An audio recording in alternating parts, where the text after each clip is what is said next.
இந்திய சுதந்திர அமுத பெருவிழா இந்திய அரசின் விக்யான் பிரசாத், தமிழ்நாடு அறிவியல் தொழில்நுட்ப மையம் மற்றும் களஞ்சியம் சமூக வானொலி இணைந்து வழங்கும் அறிவோம் அறிவியல். இது ஒரு அறிவியல் சார்ந்த தொடர். நம்ம ஏன் துளசி மாடத்தை சுற்றி வரோம் அப்படின்னு தெரியுமா? அது ஒரு சாமி. அது நம்ம சுற்றி வந்தால் நோயெல்லாம் அதுமாரி வராது. தெரியலையே. அனைவருக்கும் வணக்கம். என்னுடைய பெயர் பாலசுப்ரமணியன். நான் தலைமை ஆசிரியராக இருக்கேன். தலைஞர் ஒன்றியத்தில் உலகநாதன்காடு பள்ளியில் தலைமை ஆசிரியராக இருக்கேன். இப்போது நம்முடைய அன்றாட வாழ்க்கையில் அறிவியல் என்னுடைய பயன்பாட்டை பற்றி நம்ம தெரிந்து கொள்ள வேண்டும். துளசி செடியை பற்றி நம்ம கொஞ்சம் பேசலாம். நிறைய மூலிகைகளை பற்றி நம்ம அறிந்திருக்கிறோம். முக்கியமாக துளசி செடிங்கிறது நம்முடைய வீட்டு வாசலில் பராமரிக்கப்படக்கூடிய ஒரு முக்கியமான மூலிகை. துளசி மாடம் அப்படின்னு கூட நம்ம வீடுகளில் பராமரிக்கிற பழக்கம் நம்முடைய முன்னோர்கள் காலத்தில் இது இருக்குது. இப்போ அந்த பழக்கம் கொஞ்சம் குறையிற மாதிரி இருக்குது. அதை நம்ம பின்பற்ற வேண்டும். இப்போ தாவரங்களுடைய குடும்பம் அப்படின்னு ஒரு பெரிய தாவர உலகத்தில் இந்த துளசிக்கு ஒரு தாவரவியல் பெயர் அப்படின்னு பார்த்தோம்னா ஓசிமம் டெனுஃப்ளோரம். அது லாமியோசியோ அப்படிங்கிற ஒரு தாவர குடும்பத்தை சேர்ந்தது. இந்த துளசியினுடைய நன்மைகளை பற்றி நம்ம கொஞ்சம் பார்க்கலாம். நம்முடைய இந்தியாவில் பாரம்பரியமாக செய்து வரக்கூடிய சில தெய்வ சடங்குகள் அதிக நன்மைகளை தருவதாக இருக்கிறது அப்படின்னு நம்ம மக்கள்கிட்ட ஒரு கருத்து இருக்குது.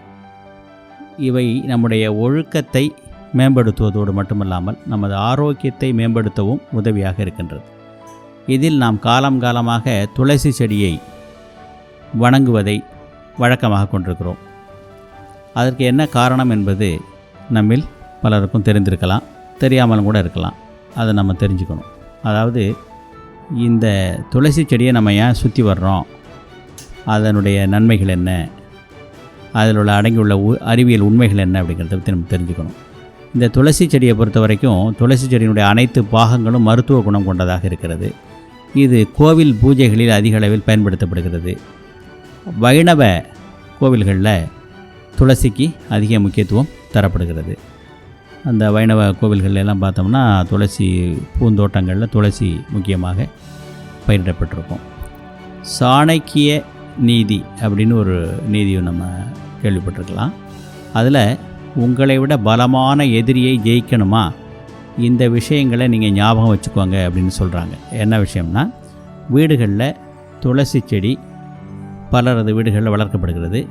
துளசி செடிக்கு விளக்கு ஏற்றி மஞ்சள் குங்குமமெல்லாம் வைத்து பூஜை செய்யக்கூடிய வழக்கம் ஒரு சில மக்கள்கிட்ட காணப்படுகிறது. ஆகவே வீடுகள் மற்றும் கோவில்களுடைய முற்றங்களில் துளசி செடியை வளர்க்குறாங்க. அவ்வளவு முக்கியத்துவம் வாய்ந்ததாக இது இருக்கிறதா அப்படின்னா ஆம், இருக்கிறது அப்படின்னு தான் சொல்லணும். துளசி செடியில் ஏராளமான மருத்துவ குணங்கள் இருக்கிறது. இந்த சக்தி வாய்ந்த இந்த துளசியானது காற்றில் உள்ள கார்பன் டை ஆக்சைடை எடுத்துக்கொண்டு ஆக்சிஜனை வெளியிடக்கூடிய தன்மை உடையது.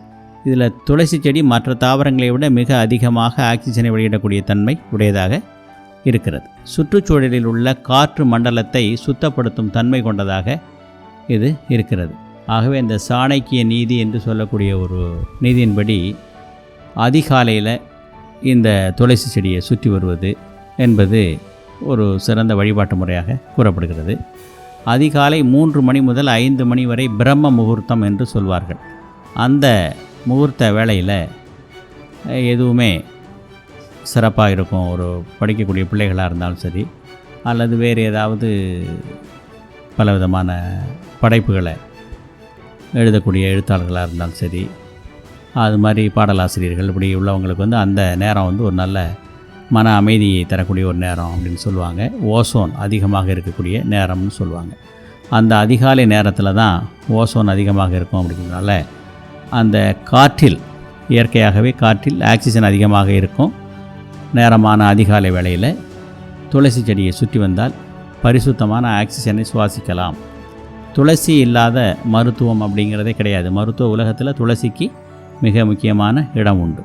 அதாவது ஆங்கில மருத்துவத்துக்கு அப்பாற்பட்டு ஆயுர்வேத மருத்துவம், சித்த மருத்துவம் எல்லாம் கேள்விப்பட்டிருக்கோம் இல்லையா? அந்த ஆயுர்வேத மருத்துவமாக இருந்தாலும் சரி, சித்த மருத்துவமாக இருந்தாலும் அதில் துளசியினுடைய பங்கு மிகவும் முக்கியமானது. குழந்தைகளுடைய சளி, இருமல் பிரச்சனைகளுக்கு துளசி ஒரு சிறந்த மருந்து. துளசி இலைகளை நசுக்கி பிழிந்து இஞ்சி சாறு தேனுடன் கலந்து கொடுத்தால் நெஞ்சு கபம் காணாமல் போய்விடும் அப்படிங்கிறது நமக்கு தெரியும். சம்பிரதாயமான பல மருத்துவ குணங்களை கொண்ட அற்புத செடியினுடைய பயன்களை மக்கள் அனுபவிக்க வேண்டும் என்பதற்காகத்தான் இந்த துளசி வழிபாட்டு முறையெல்லாம் நம்முடைய முன்னோர்கள் சொல்லி வச்சுருக்காங்க. ஆகவே துளசி செடியை நம்ம ஒவ்வொருத்தரும் நம்ம வீடுகளில் வளர்க்க வேண்டும். அதை நம்ம வீட்டினுடைய முகப்பில் அந்த துளசி செடி இருந்ததுன்னா நம்முடைய கண்ணில் காலையில் எழுந்திருக்கும் போதே நமக்கு அந்த கண்ணில் படக்கூடிய ஒரு தூரத்தில் அந்த செடியை நம்ம பராமரித்தோன்னா அதை தினமும் அதை பயன்படுத்தணும் அப்படிங்கிற ஒரு ஞாபகம் நமக்கு இருக்கும். ஆகவே இந்த துளசி செடியை நம்ம வீடுகளில் வளர்க்க வேண்டும். அதனுடைய மருத்துவ குணங்களை நாம் அனுபவபூர்வமாக பின்பற்றி நோயற்ற வாழ்க்கையும் குறைவற்ற செல்வத்தையும் நம்ம பெற முடியும். நன்றி. வணக்கம், என் பேர் அபர்ணா. நான் ஒரு தனியார் கல்லூரியில் அசிஸ்டன்ட் ப்ரொஃபஸராக ஒர்க் பண்ணிகிட்ருக்கேன். துளசி மாடத்தை சுற்றி வருவாங்க. துளசிக்கு செடியில் அந்த செடிக்கு தண்ணி ஊற்றிட்டு துளசி மாடத்தை சுற்றி வந்துட்டு அதுலேருந்து 4 துளசியை எடுத்து மென்று சாப்பிட்டுட்டு வருவாங்க. இது எதுக்கு அப்படின்னா, இதுவும் அவங்களோட நல்லதுக்காக தான். இதில் என்ன நல்லது இருக்குது? வெறும் 4 துளசியை சாப்பிட்றாங்க, 4 இலையை சாப்பிட்றாங்க. அது சும்மா சாப்பிடாம 3 சுற்றி வேற சுற்றிட்டு சாப்பிட்றாங்க அப்படிலாம் சொல்லுவாங்க. ஆனால் அது குளிச்சுட்டு நம்ம காலைல எழுந்தோன்னே நம்ம எல்லாம் ப்ரஷ் பண்ணிட்டு குளிச்சுட்டு எல்லாம் ஃப்ரெஷ்ஷாக நம்ம அந்த துளசியை வெறும் வாயில பிச்சு சாப்பிடும்போது அது நமக்கு அவ்வளோ ஒரு சக்தி தருது. இன்னொன்று அது நமக்கு அந்த ஜலதோஷம், தும்மல், இருமல் இந்த மாதிரி உள்ளது எல்லாமே என்ன பண்ணும் அப்படின்னா அது கண்ட்ரோல் பண்ணும். அந்த துளசி நமக்கு இந்த இருமல், ஜலதோஷம் இதெல்லாம் போக்குறதுனால நம்ம சுவாச பிரச்சனையில் எந்த ஒரு கோளாறும் ஏற்படாமல் நல்லா மூச்சு விடுறதுக்கு ஏற்ற மாதிரி நமக்கு நல்லா சுவாசிக்கிற திறனை கொடுக்குதோ. அதுவும் அதை 3 டைம் சுற்றிட்டு தண்ணி ஊற்றிட்டு அதுக்கப்புறம் அந்த இலையெல்லாம் பிச்சு சாப்பிடுவாங்க. தண்ணி ஊற்றுறது எதுக்கு ஊற்றுறாங்க அப்படின்னா அது டெய்லியும் வளரணும் அப்படின்றதுனால, அது சூரிய ஒளிக்கு நேராக இருக்கணும். இது நார்மலாக செடிக்கு தேவையானது. அதனால் தண்ணி ஊற்றிட்டு அவங்க அந்த துளசி இலையை பிச்சு சாப்பிடுவாங்க.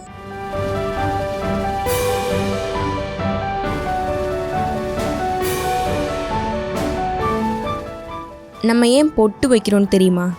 அழகாக இருக்கிறதுக்காண்டி வைப்பாங்க. தெரியலையே. பொட்டு வச்ச லட்சணமாக இருப்பாங்க. இப்போ நம்முடைய உடம்பு ஹியூமன் ஃபிசியாலஜி அப்படின்னு சொல்கிறோம். நம்ம ஹியூமன் ஃபிசியாலஜியினுடைய அடிப்படையில் நம்ம உடல் இயக்கம் நடைபெறுது. அப்போ பழங்காலத்தில் வானசாஸ்திரம் அது மாதிரியெல்லாம் சொன்னாங்க. இப்போ நம்ம ஆங்கில மருத்துவ முறைகள் மூலமாக நம்ம உடல் நோய்களுக்கு வைத்தியம் பண்ணிக்கிறோம். அதுமாரி மருத்துவ முறைகள் பல்வேறு விதமான மருத்துவ முறைகளை நம்ம பார்க்குறோம். இப்போ இந்த வர்மக்கலை இப்படி பல விதமான மருத்துவ முறைகள்லாம் சொல்கிறாங்க. இப்போது எனக்கு தெரிந்து ஒரு சூரிய கலையும் சந்திரக்கலையும் அப்படிங்கிற ஒரு புத்தகத்தை நான் ஒரு 20 ஆண்டுகளுக்கு முன்னாடி படித்தேன். அதில் அவங்க என்ன சொல்கிறாங்கன்னா, நம்முடைய உடம்பில் சூரிய ரேகை, சந்திர ரேகை அல்லது சூரியக்கலை, சந்திரக்கலை அப்படின்னு சொல்லக்கூடிய அந்த அமைப்பு இருக்குது. அந்த 2 அமைப்புகளும் நம்முடைய புருவ மத்தியில் இயங்குது. நம்முடைய புருவ மத்தியில் அந்த 2 சூரிய ரேகையும் சந்திர ரேகையும் சந்திக்குது. அப்படி அந்த சந்திக்கக்கூடிய இடம் நம்முடைய உடலினுடைய இயக்கத்துக்கு ஒரு முக்கியமான மையப்புள்ளியாக இருக்கிறது. நம்முடைய நினைவாற்றலுடைய இருப்பிடமாக இருக்கிறது. நம்ம சாதாரணமாக அவசர உலகத்தில் இருக்கிறோம். அவசர உலகத்தில் இருந்தாலும் நம்ம தியானம் இதெல்லாம் நம்ம மேற்கொள்ளணும்.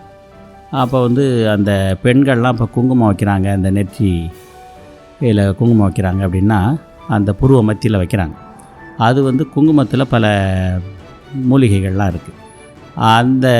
அதனுடைய ஒரு சாரமானது நம்ம உடம்புக்கு, நரம்பு மண்டலத்துக்கு நன்மையை செய்யுது அப்படிங்கிறது ஒரு முக்கியமான விஷயம். இப்போ ஆண்கள் விபூதி அணிகிறாங்க, பெண்களும் அணிகிறாங்க. அது இதில் இப்போ ஆண்கள் விபூதி அணிகிறாங்க அப்படின்னா அந்த விபூதிங்கிறது இறை நம்பிக்கை அடிப்படையில் தான் அந்த விபூதி பூசப்படுறதா நம்ம நினைக்கிறோம். அது மட்டும் இல்லை, அந்த விபூதியில் பலவிதமான மூலிகைகள்லாம் அடங்கியிருக்குது. அந்த விபூதி பூசும்போது நெற்றி பூர்வ மத்தியில் பூசும்போது நமக்கு வந்து இந்த சைனஸ் அது மாதிரி பிரச்சனைகள்லேருந்து நமக்கு விடுதலை கிடைக்குது. அதுபோல் நம்ம இன்னும் என்ன சொல்லலாம் அப்படின்னா, இந்த விபூதி பூசுறதுங்கிறது ஒவ்வொரு நாளும் நம்ம காலையில் நீராடி விட்டு பூசணும். அதில் கூட வந்து விபூதியை வந்து சில பேர் தண்ணீரில் குழைத்து பூசுவாங்க, தண்ணீரில் குழைக்காமலும் பூசுவாங்க. அந்த ரெண்டுக்கும் 2 விதமாகவும் பூசலாம். அப்படி பூசுறதுல வந்து பல உடல் நலம் சார்ந்த நன்மைகள் அறிவியல் ரீதியாக இருக்குது அப்படிங்கிறத நம்ம ஏற்றுக்கொள்ள வேண்டியதாக இருக்குது. அடுத்தது காலைல குளிச்சோன்னே என்ன பண்ணுவாங்க அப்படின்னா அந்த விபூதி பட்டை இட்டுப்பாங்க. அதுவும் என்ன பண்ணுவாங்க அப்படின்னா அந்த சாணத்திலிருந்து கிடைக்கக்கூடிய அந்த எரித்து சாம்பலாக ஆகக்கூடியதான் வந்து என்ன பண்ணுவாங்க அப்படின்னா விபூதியாக திருநீராக நெத்தியில் இட்டுப்பாங்க.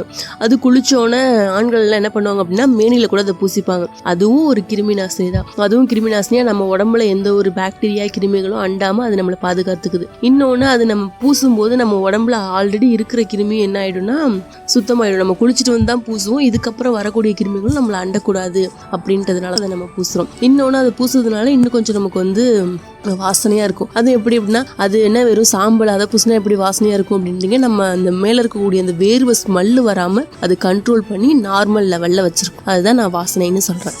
இப்போ அந்த பழக்கம் எல்லாமே மாறிப்போச்சு. யாருமே வந்து திருநீரே இட்டுக்கிறது கிடையாது. எல்லாம் வந்து சாந்துன்னு ஒன்று வச்சுருக்காங்க. அது கலர் கலராக ஒரு பொட்டி பொட்டியாக அடைச்சி வச்சுருக்காங்க. அதில் எந்த கலருக்கு வேணுமோ அதை எடுத்து ஒரு பட்டை மாதிரி போட்டுக்கிறது, நீட்டு வட்டத்தில் வேணா போட்டுக்கிறது, அவங்களுக்கு எந்த ஷேப்பில் எப்படி வேணுமோ அவங்க இஷ்டத்துக்கு அந்த மாதிரி வச்சுக்கிறாங்க. இப்போ யார் துண்ணூறுலாம் வச்சுட்ருக்கா? கோயிலுக்கு யாராவது இப்போ போனாங்கன்னா அங்கே அவங்க கொடுக்குறத வாங்கி கொஞ்சோண்டு நெத்தியில் வச்சுக்கிறது மட்டும்தான். மற்றபடி அவங்க காலைல குளிச்சுட்டு போய் சாமி கும்பிட்டு பட்டை போகிறது இதெல்லாம் எதுவுமே கிடையாது. இதுவும் ஒரு சயின்ஸ் தான். இதில் கூட அந்த கிருமி நாசினி இருக்குது அப்படின்றத அவங்க முன்னோர் காலத்தில் அவங்க எல்லாருமே பயன்படுத்திட்டு இருந்தாங்க.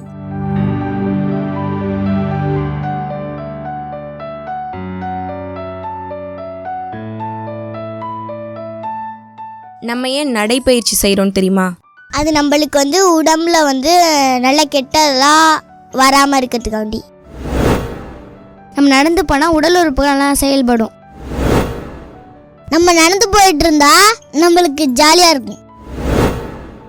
நம்ம நடந்து போயிட்டு இருந்தா நம்மளுக்கு உடம்புக்கு நல்ல சுகமாக இருக்கும். வணக்கம். வாக்கிங் அப்படிங்கிறது நம்முடைய இன்றைய காலகட்டத்தில் ஒரு முக்கியமான விஷயமாக இருக்குது. இப்போ மகாத்மா காந்தி நீண்ட தூரம் நடக்கிறதுல ரொம்ப ஆர்வம் உடையவராக இருப்பார் அப்படின்னு கேள்விப்பட்டிருக்கோம். Mahatma Gandhi indulged in long walks அப்படின்னு சொல்லுவாங்க. அவர் சளைக்காமல் நடப்பாராம். அவர் பின்னாடி வேகமாக நம்ம நடந்து போகணுமா. அந்த அளவுக்கு வந்து நல்ல கைகளை வீசி நடக்கக்கூடியவராக காந்தியடிகள் இருந்தார். இப்போ இன்றைக்கி யாரை பார்த்தாலும் சுகர் கம்ப்ளைண்ட்டு, ப்ரெஷரு அப்படிங்கிறாங்க. சுகர் கம்ப்ளைண்ட் உள்ளவங்க வந்து அவசியம் வாக்கிங்க்கு முக்கியத்துவம் கொடுக்கணும் அப்படின்னு சொல்லுவாங்க. நான் கூட சமீபத்தில் ஒரு வானொலியில் ஒரு செய்தியை கேட்டேன். அதாவது 100 வயது வரைக்கும் கூட வாழலாம் சுகர் பேஷண்ட்டாக உள்ளவங்க. அவங்க வந்து என்ன செய்யணும்னா வாக்கிங் போகிறதுக்கு முக்கியத்துவம் கொடுக்கணும். அது வந்து நம்முடைய ரத்த ஓட்டத்தை நல்லா சரி செய்யுது அப்படிங்கிற செய்தி நான் கேட்டேன். அதுபோல் நம்ம நல்லா நடக்கும்போது கால்கள்லாம் அசந்து போகிற அளவுக்கு நம்ம நடந்தோன்னா இரவில் வந்து நல்ல தூக்கம் வரும். அதுபோல் இளங்காலை நேரத்தில் வாக்கிங் போகும்போது அந்த ஓசோன் காற்று கிடைக்கிது. முக்கியமாக இந்த மார்கழி மாதம்னு சொல்கிறோம். மார்கழி மாதங்கிறது வந்து ஒரு இறை நம்பிக்கைக்காக அதிகாலையில் எழணும், குளிக்கணும் அப்படின்னு சொன்னாலும் அந்த அதிகாலையில் எழுந்திருக்கிற போது அந்த மார்கழி மாதத்தில் நிறைய ஓசோன் கிடைக்கிது. பொதுவாக எல்லா காலங்கள்லையும் கிடைக்கிது, இருந்தாலும் மார்கழி மாதத்தில் அது நிறையா கிடைக்குதுங்கிறாங்க.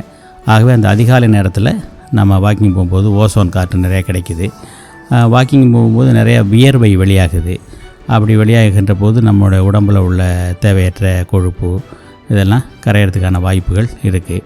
ஆகவே இந்த வாக்கிங் அப்படிங்கிறது ஒரு நல்ல எக்ஸசைஸு. அதை வந்து அறிவியல் ரீதியாகவும் நம்ம என்ன செய்யணும், ஏற்றுக்கணும். அதனால் வாக்கிங் வந்து ஒரு மிக முக்கியமான ஒரு விஷயமாக நம்ம பண்ணணும். பெண்கள்லாம் வந்து வீட்டு மொட்டை மாடியில் கூட நடக்கலாம். அவங்க வாக்கிங் போகிறதுக்கு காலையில் டைம் எல்லாருக்கும் கிடைக்குன்னு சொல்ல முடியாது. வீட்டில் மொட்டை மாடியில் நடக்கலாம். அல்லது வீட்டிலேருந்து ஒரு குறிப்பிட்ட தூரத்தில், ஒரு கொஞ்சம் தூரத்தில் பக்கத்தில் உள்ள ஒரு கோவில் இருக்குன்னா அல்லது பால் வாங்குறதுக்கோ கோவிலுக்கோ காலை நேரத்தில் போகிறாங்கன்னா ஒரு 2 வாட்டி 3 வாட்டி நடக்கலாம். அந்த வீட்டுக்கும் கோவிலுக்கும் இடையில் உள்ள தூரத்தை ஒரு 2 வாட்டி 3 வாட்டி நடந்தால் நல்லா கைகளை வீசி நடக்கணும். அதுதான் ரொம்ப முக்கியம். கால்களையும் கொஞ்சம் வீசி கைகளை வீசி நடந்தோம்னா ரத்த ஓட்டம் சிறப்பாக இருக்கும்.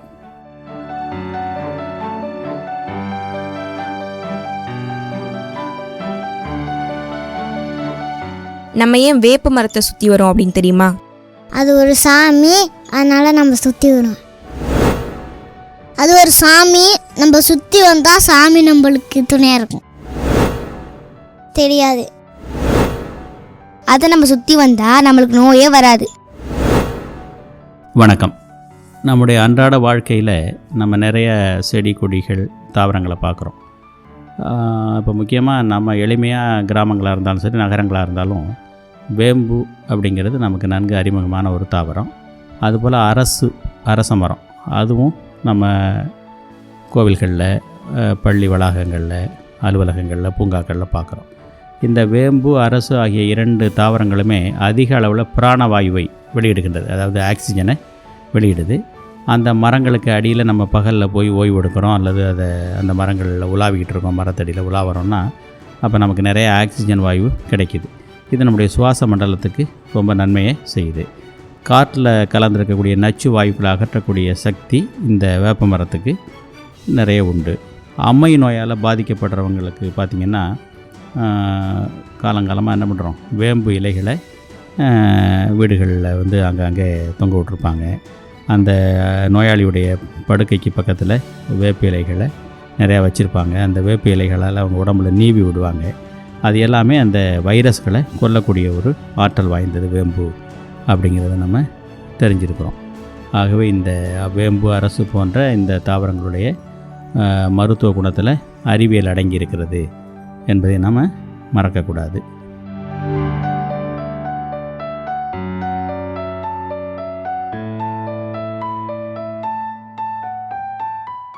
இப்போ நாம கேட்ட இந்த அறிவியல் சார்ந்த கருத்துக்களை தொடர்ந்து ஒரு நாடகத்தில் வரும் அறிவியல் தகவல்களையும் கேட்டு மகிழலாம்.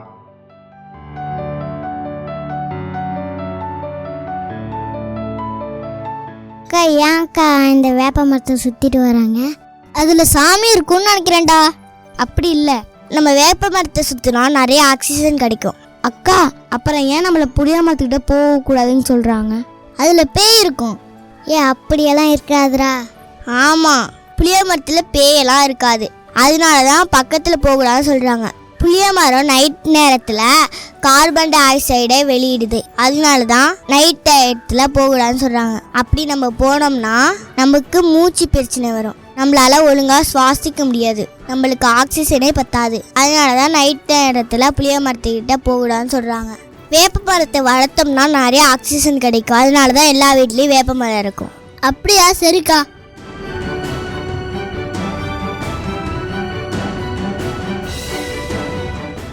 இன்னைக்கு நாம அறிவியல் அறிவோம்ல தினமும் நாம் பார்க்கும் சில நிகழ்வுகளில் உள்ள அறிவியலை பற்றி தெரிஞ்சுக்கிட்டோம். இனி வரும் தொடர்களில் நமது வாழ்வாதாரத்தோடு தொடர்புடைய அறிவியல் மற்றும் ஆராய்ச்சி நிலையங்கள் பற்றியும் அவைகளை நாம் எவ்வாறு பயன்படுத்தி கொள்ளலாம் என்பதை பற்றியும் தெரிந்து கொள்ளலாம்.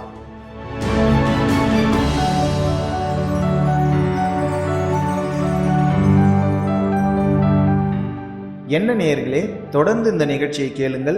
நீங்கள் கேட்டுக்கொண்டிருப்பது களஞ்சியம் சமூக வானொலி பண்பலை 90.8.